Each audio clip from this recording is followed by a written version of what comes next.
Donc il y a 10 ans, c'était en janvier 2001, je publiais un premier roman qui s'appelle En l'absence des hommes.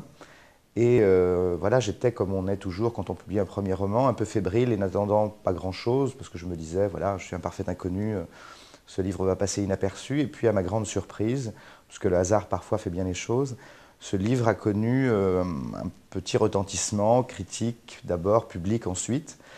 Et depuis 10 ans, ce livre-là me poursuit. Il me poursuit d'abord parce que souvent, c'est celui dont le lecteur me parle le plus souvent, en me disant qu'ils ont été émus, je pense, touchés par l'histoire de Vincent, et en me demandant ce qu'est devenu Vincent. Et donc ça fait 10 ans que je vis avec l'idée que En l'absence des hommes est un livre qui n'est pas tout à fait terminé, une histoire qui n'est pas complètement achevée.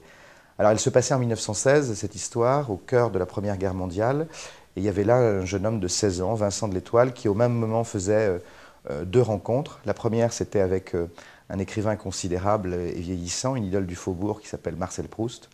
Et l'autre rencontre, c'était avec un jeune homme de 20 ans, Arthur, qui était soldat, envoyé sur le front de la Grande Guerre, et qui revenait pour une semaine en permission à Paris, auprès de sa mère. Et il se trouve que la mère, c'était la gouvernante de Vincent. Et donc, Vincent fait la connaissance de ces deux personnes, et avec les deux personnes, il va entamer une relation décisive pour lui. La première, c'est une relation intellectuelle, de Pygmalion à élève, et c'est Proust qui va donc former le jeune homme. Et puis l'autre est une relation charnelle, sensuelle, c'est l'éveil à l'amour.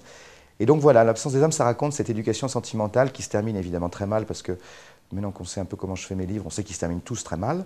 Celui-là se terminait par la mort d'Arthur, qui retournait dans les tranchées, et puis l'effacement de Marcel. Et on laissait Vincent comme ça, anéanti et décidé à quitter Paris. Et je me suis dit, qu'est-ce qui lui est arrivé pendant toutes ces années à Vincent? Qu'est-ce qu'il a fait? Et c'est cette question aussi que les lecteurs me posaient. Alors j'ai réfléchi à tout ça, et puis voilà, l'an dernier, j'ai commencé à réfléchir à ça et de me dire où est-ce qu'il est allé, qu'est-ce qu'il est devenu, et c'est le cœur de ce qu'est le retour parmi les hommes. Le jeune homme me regarde à la dérobée depuis bientôt 1 heure. Je suppose que c'est ma solitude qui retient son attention.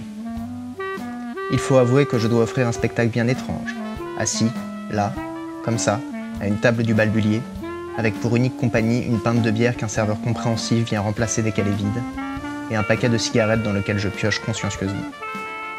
J'aime cet endroit, le Balbulier, au croisement du boulevard Montparnasse et de l'avenue de l'Observatoire. Tout ce que Paris compte d'artistes en herbe, de jeunes femmes peu farouches servant de modèles, et de bourgeois désœuvrés et bohèmes s'y pressent. Des créatures portent de longues boucles d'oreilles et des colliers de perles. D'une main, elles agitent un éventail, de l'autre, elles pointent un fume-cigarette. Les garçons ont des cheveux gominés où la sueur met du désordre. Plus loin, on consomme de l'opium. Et moi, je me tiens à l'écart de ce monde cosmopolite.